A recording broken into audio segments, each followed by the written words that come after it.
Olá pessoal, vou falar agora para vocês sobre a continuidade da Segunda Guerra Mundial. Hoje nós vamos falar sobre a resistência soviética. Eu sou Danilo Oliveira, nós vamos começar em instantes.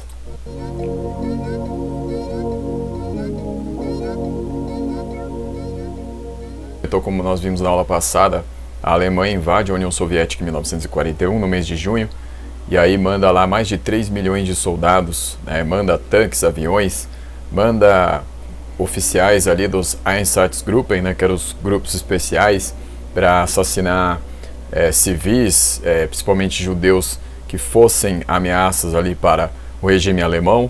Então foi ali iniciada essa grande, a maior operação nazista aí na Segunda Guerra Mundial. Então o que eu vou falar agora para vocês aqui, pessoal, foi a forma como os soviéticos lidaram com isso, porque a aula passada só a resistência, como é que ela ia se dar, aí localmente, nos principais campos de batalha aí da Segunda Guerra Mundial para a União Soviética, enfrentando a Alemanha. Bom, pessoal, então, para iniciar a gente precisa falar da Batalha de Moscou, acontecida entre 1941 e 42, no mês de outubro de 41 até janeiro de 42. Pessoal, essa batalha foi uma das principais para os soviéticos, então tá aí uma foto de Moscou, porque é o seguinte, foi quando aconteceu dos alemães estarem bastante próximos de Moscou, Então o que acontece, pessoal, é que à medida que os alemães vão chegando próximos de Moscou, vai se aproximando o inverno russo, Então os alemães ali, quando estavam a algumas dezenas de quilômetros da capital soviética, eles vão começar a enfrentar dificuldades com o aumento do frio, Então o que vai acontecer, pessoal, é que ainda assim, os soviéticos vão tentar defender ali as suas imediações, as imediações da cidade. Os alemães vieram aí por quilômetros e quilômetros e os russos impuseram a tática da terra arrasada, queimando cidades, queimando plantações, e aí agora os alemães estão às portas aí de Moscou. Pessoal, 1 milhão de pessoas vão morrer aí nessa batalha de Moscou, Então é o momento aí que os alemães estão chegando, o inverno também vai acontecendo, e aí a batalha vai se dar nesse momento. Então, pessoal, os russos eles vão conseguindo resistir, os alemães eles vão agredindo, mas o que conta para os russos aí nesse momento é o cansaço alemão aí, porque eles estavam aí desde junho atacando, e aí nesse momento já sentem um cansaço e um frio intenso, que na Rússia aí pelo menos menos 30 graus, 30 graus abaixo de zero aí, ou seja, então dessa forma, pessoal, isso conta muito aí para os russos conseguirem resistir a esse ataque alemão, Então, pessoal, 1 milhão de pessoas morrem, Então, aí já nas proximidades da cidade, o inverno russo atinge os alemães, Então, depois de frustrado esse ataque contra Moscou, os alemães eles vão mandar uma segunda investida, que vai ser contra Stalingrado. E essa investida ela vai acabar acontecendo aí em agosto de 1942, e vai durar até fevereiro de 1943. Pessoal, aí em Stalingrado, que era o lugar escolhido pelo Stalin para recuar as tropas principais da União Soviética, vai acontecer o maior número de mortes aí dessa invasão alemã ao território soviético, pessoal. Então, aqui vai aparecer um nome, Stalingrado. Onde seria isso hoje? Seria Volgogrado. Tem esse nome devido à cidade estar localizada próxima ao rio Volga, por isso Volgogrado. Então Stalingrado era em homenagem ao Stalin. Então, pessoal, a cidade, o que acontece ali é que ela está muito próxima ao Mar Cáspio. Se vocês puderem reparar, tem duas massas de água ali próximas. No lado esquerdo é o Mar Negro, do lado direito é o Mar Cáspio. Ali o Mar Cáspio é próximo da região do Cáucaso.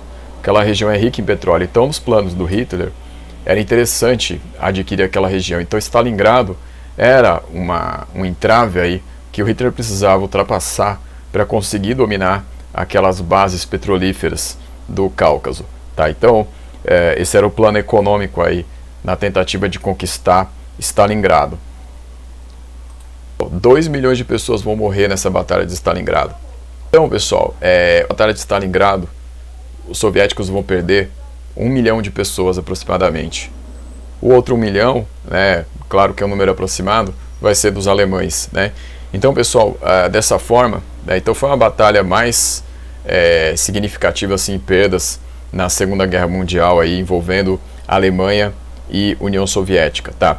Então, pessoal, foi uma batalha aí em que a União Soviética chegou a ficar com 90% da cidade fora de seu controle, 90% da cidade estava no controle dos alemães, mas usando esses 10% restantes aí, eles vão iniciar o seu contra-ataque, tá? Que mais uma vez vai se iniciar aí na chegada do inverno, tá? Então agosto ainda não era inverno, mas quando vai chegando mais próximo ali do fim de 1942, o inverno vai recrudescendo, ou seja, vai se fortalecendo, o frio vai aumentar muito e os alemães vão sofrer. Nessa hora é que os soviéticos mandam um ataque, né? Então essa era a estratégia do Stalin, esperar o inverno chegar e começar a atacar, tá? Então já era previsto ali que os alemães não aguentariam, tá? Então dessa forma os soviéticos vão conseguir lançar esse ataque aí, né, no inverno. Vai acontecer mais um ataque alemão de grande porte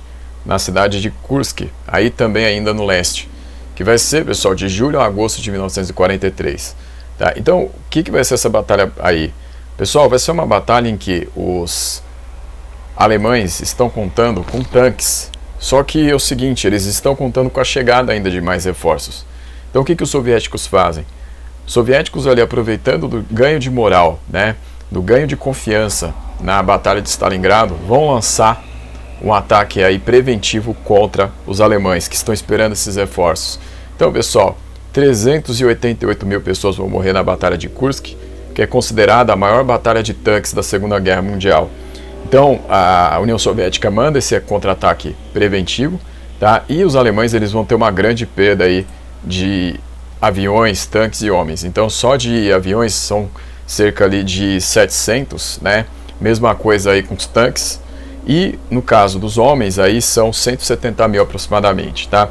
Então algo em torno disso. Então, pessoal, dessa forma os alemães eles vão sofrer grande perda. Lógico que os soviéticos eles acabam sofrendo mais perdas, mas quem está tendo seu ataque frustrado dentro do território soviético são os alemães, né? Então a União Soviética vai conseguindo resistir aí contra os alemães cada vez mais, né? Então os alemães não conseguem invadir Moscou, não conseguem invadir completamente Stalingrado, ficam com boa parte da cidade, mas vão perdendo, né? E agora Kursk também, os alemães são derrotados. Mas a situação mais agonizante para os soviéticos foi em Leningrado, em questão de tempo, né? Então de setembro de 1941 até janeiro de 1944, os soviéticos estiveram com os alemães às portas da cidade. E os alemães não queriam invadir a cidade. O plano era fazer a cidade morrer de fome, né? Então fazer ali com que os soviéticos tivessem a privação máxima de bens e aí começassem a morrer, né? Então aí isso era uma cena muito comum. Então ali as pessoas empurrando ali, parece ser um carro, né? Empurrando um carro, mas atrás ali tem um prédio, né? Que desabou. O que era aquilo? Aquilo tinha acabado ali de acontecer um bombardeio alemão, né? Então esses bombardeios vão ser constantes, né? E aí os soviéticos vão tentando sobreviver aí nisso que vai ser, pessoal, conhecido aí como cerco de quase 900 dias, tá?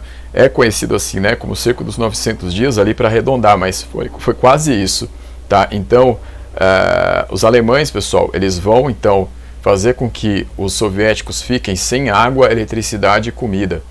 Então o que vai acontecer, pessoal, é que os soviéticos têm um momento ali que eles começam a cavar procurando água, né? E a água vai estar contaminada muitas vezes, tá? Porque vai ter um grande fluxo de cadáveres aí acontecendo, né? Devido às mortes ali na tentativa de defesa da cidade, né? As pessoas vão morrendo de fome, né? Muitas delas, né, vão morrendo por várias doenças aí devido à perda de imunidade, né? Devido à fraqueza por falta de comida. Isso tudo vai acontecendo, aí o lençol freático vai sendo contaminado, né? Além disso, pessoal, eletricidade é essencial, porque se nós estamos falando de uma cidade na Rússia, principalmente quando chegar no inverno, né, aí nos períodos de final do ano, eles precisam de eletricidade para ter o aquecimento, e os alemães cortam, essas fontes de eletricidade. Então os russos eles vão começar a passar muito frio, né? Vai chegar um momento ali que eles começam a arrancar pedaços de parede para tentar comer, né? Eles vão começar a repetir cenas ali que já tinham sido repetidas na época da Guerra Civil lá entre 1918 e 1921. Então eles vão começar a ter privação total. Vai chegar um momento até de canibalismo, tá? Então há cenas de canibalismo aí nesse momento, né? Porque são quase 900 dias, pessoal, sem ter chegada de comida, sem ter chegada de abastecimento. Então vai ser uma situação, pessoal, terrível aí nesse momento. E os soviéticos vão resistindo, tá?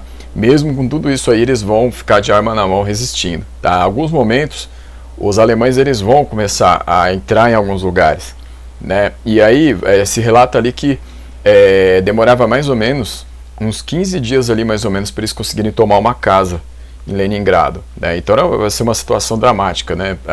As ruas elas vão ficar com corpos jogados aí ao Deus dará, né? E enfim, aí vai ter um momento que os soviéticos vão começar a procurar os animais da cidade, né? Então pombos vão ser devorados. Então assim, vai ser uma situação terrível aí nesse cerco a Leningrado.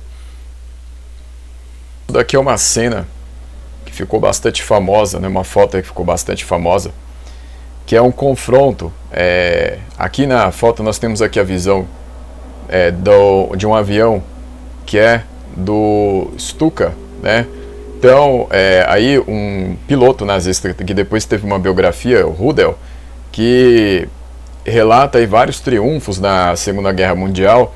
Então ele é o responsável pelo bombardeio do encouraçado Marat, né? Encouraçado soviético, que estava ali na região de Kronstadt, né? Kronstadt que foi importante lá na Revolução Russa em 1917, em 1921 teve a revolta de Kronstadt. Agora Kronstadt, aí a base naval, tenta defender Leningrado, né? E aí esse navio aí, Marat, havia ordens expressas, né, que ele precisava ser abatido, porque ele estava incomodando ali a aviação alemã, né? Então essa foto aí, mas o que se relata é uma cena curiosa, de que o Marat é acertado, ele vai ser partido em dois, e uma das partes, ela fica com as baterias antiaéreas ainda sem ficar sob a água, ou seja, elas não ficam submersas, e aí elas continuam atirando, né? Então é uma cena antológica aí da guerra, né?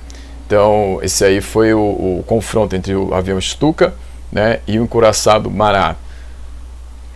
As mulheres na guerra também tiveram um papel primordial. As mulheres soviéticas, pessoal, elas foram mandadas para o fronte de batalha, tá? Então o que nós temos aí de dados é de que mais de 500 mil de mulheres foram recrutadas pelo exército soviético para lutar, tá? Então era uma coisa que chamava atenção pelo fato da oposição ao que os alemães faziam, porque os alemães, o Hitler no caso, ele era completamente contra a participação de mulheres no exército, né? Então ele tinha aí algumas figuras lendárias. A principal delas vai ser a Lyudmila Pavlichenko, né? Então a Lyudmila, que vai ser ali acreditada a morte de dezenas e dezenas de soldados alemães na guerra, né? Ela é uma franco-atiradora. Diz que ela matou 309 alemães, né? Mas alguns historiadores vão discordar dos dados, mas ainda assim ela é considerada uma heroína de guerra, né? Porque matou aí pelo menos dezenas de alemães, né? Como franco-atiradora. Ela e muitas outras, né? Então elas foram recrutadas aí para essa luta e acabaram se destacando aí como franco-atiradoras, né? Tiradoras de elite aí. Lyudmila consegue vencer um duelo ali contra um ex-alemão, e aí quando ela vai ali vasculhar o equipamento desse alemão, ela encontra uma caderneta com uma contagem de mortos, né? Então o alemão contava quantos ele tinha abatido, e tinha ali cerca de 500 soldados soviéticos ali anotados, né? O número, né, de soldados abatidos. Então a Lyudmila tem essa história. Tem outra história sobre ela também, é que ela, depois da guerra, né, a Lyudmila foi até os Estados Unidos, foi reverenciada, foi muito homenageada, né, como uma heroína de guerra, e o Chaplin, né, foi beijar os pés dela ali como um agradecimento também.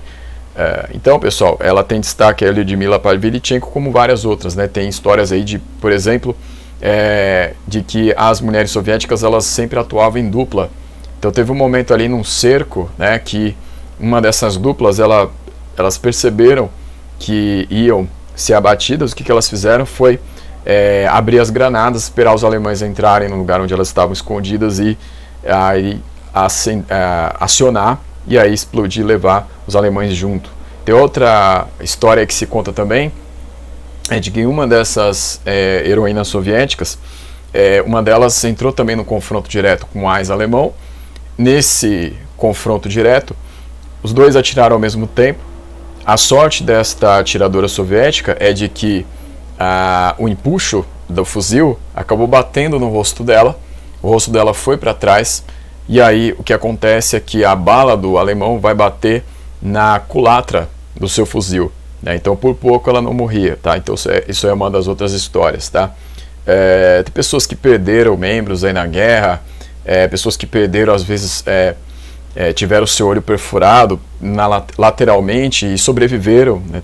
Tem histórias dessas aí, né? Então vai ter uma matéria lá que eu vou deixar no link para vocês poderem ver também, falando sobre isso. A célebre também a história das aviadoras soviéticas, tá? Essas aviadoras soviéticas, elas foram voluntárias em 3 destacamentos ali da aviação soviética, tá? Então, pessoal, essas aviadoras soviéticas, então temos aí a foto, né?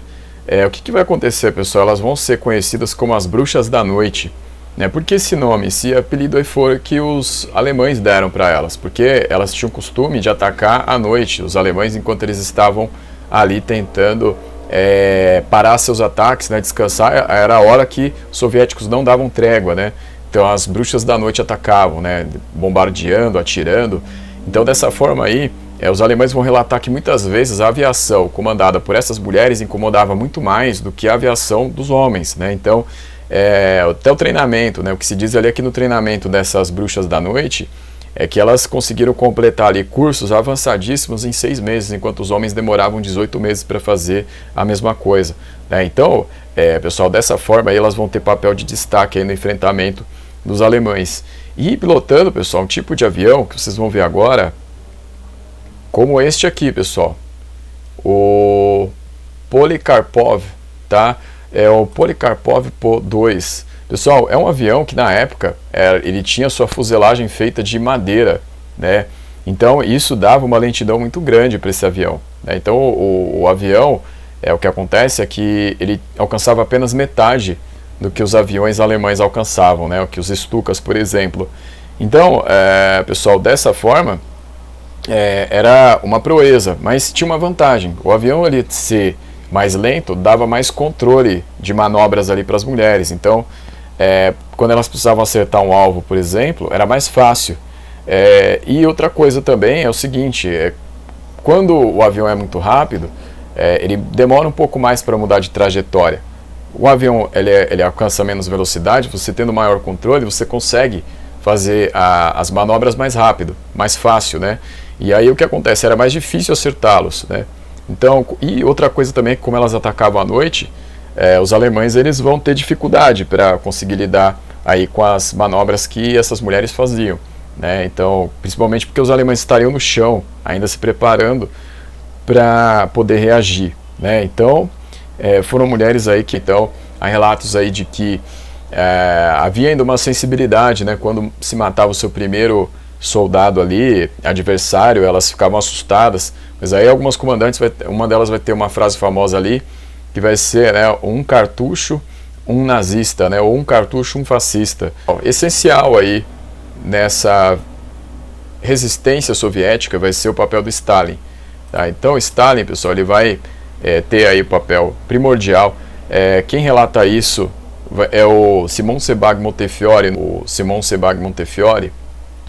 um livro chamado A Corte do Czar Vermelho, onde ele vai ali mostrar o cotidiano do poder do Stalin ali durante anos, mas na Segunda Guerra Mundial ele vai dizer que Stalin teve uma campanha muito importante no rádio, né? O Stalin se comunicava o tempo inteiro ali pelo rádio, instigando os soviéticos a lutar e a resistir, né? Então